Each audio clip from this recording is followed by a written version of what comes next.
Hello everyone, welcome back to my channel. So আবারও আসলাম আপনাদের জন্য স্বাদ ও লাবণ্যময় তরমুজের কভার আর চিংড়ি মাছ দিয়ে মজাদার একটা নিরামিষ করে দেখাবো। সো সবাই আমার সাথে থাকুন, আমার ফেসবুক পেজে লাইক করুন।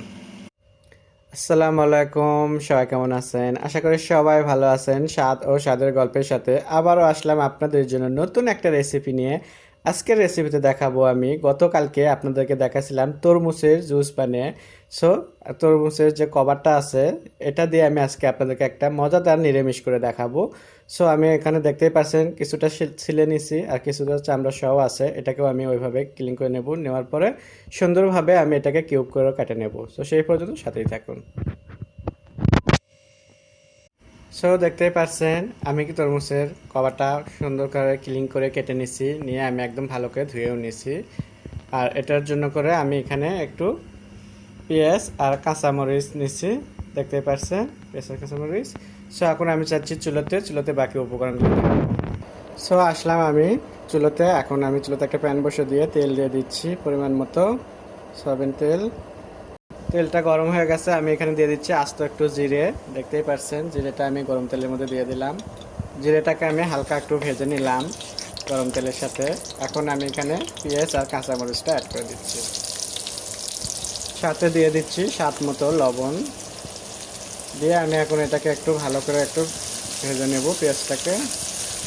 সো এখানে দেখতে দেখতে পেঁয়াজটা একটু ভাজা হয়ে গেছে, দেখতেই পাচ্ছেন আমি একদম কালার করিনি, একটু সাদা সাদা রয়ে গেছে। এখন আমি এখানে কিছু বাটা মশলা দেব। এখানে আমি 1 চামচ রসুন বাটা দিচ্ছি, আদা বাটা, সাথে দিয়ে দিচ্ছি খুবই সামান্য একটু পানি, খুবই সামান্য আমি এখানে হলুদ পাউডার দিয়ে দিচ্ছি, আর এখানে একটু মরিচ পাউডার দিচ্ছি। এখন এটাকে আমি ভালো করে একটু কষিয়ে নেব। সো দেখতেই পাচ্ছেন গ্রেভিটা আমার এখানে কষানো হয়ে গেছে। এখন আমি এখানে একটু চিংড়ি মাছ দিয়ে দিচ্ছি, বলেছিলাম যে চিংড়ি মাছ দিয়ে নিরামিষটা করবো আমি। সো এখানে চিংড়ি মাছটা দিয়ে এটাকে আমি ভালো করে আবারও এভাবে একটু কষায় নেব।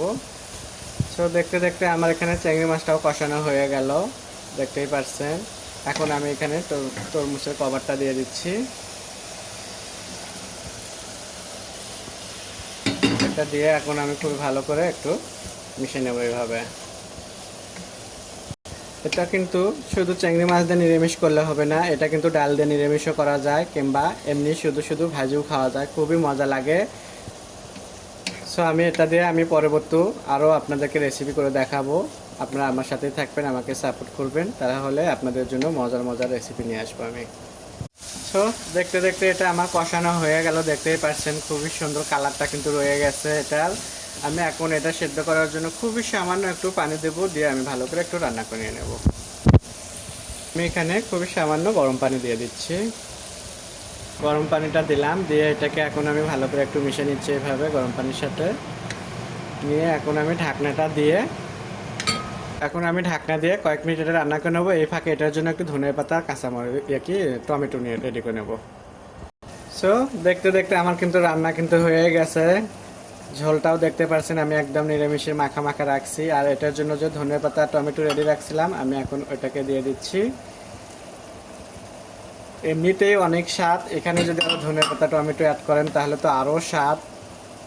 তো ধনে পাতা টমেটো দিয়ে আমি একটু এটাকে ভালো করে একটু এরকম করে কুচো কুচো করে নাড়াচাড়া দিয়ে নিচ্ছি, আপনারা ওইভাবে দেবেন।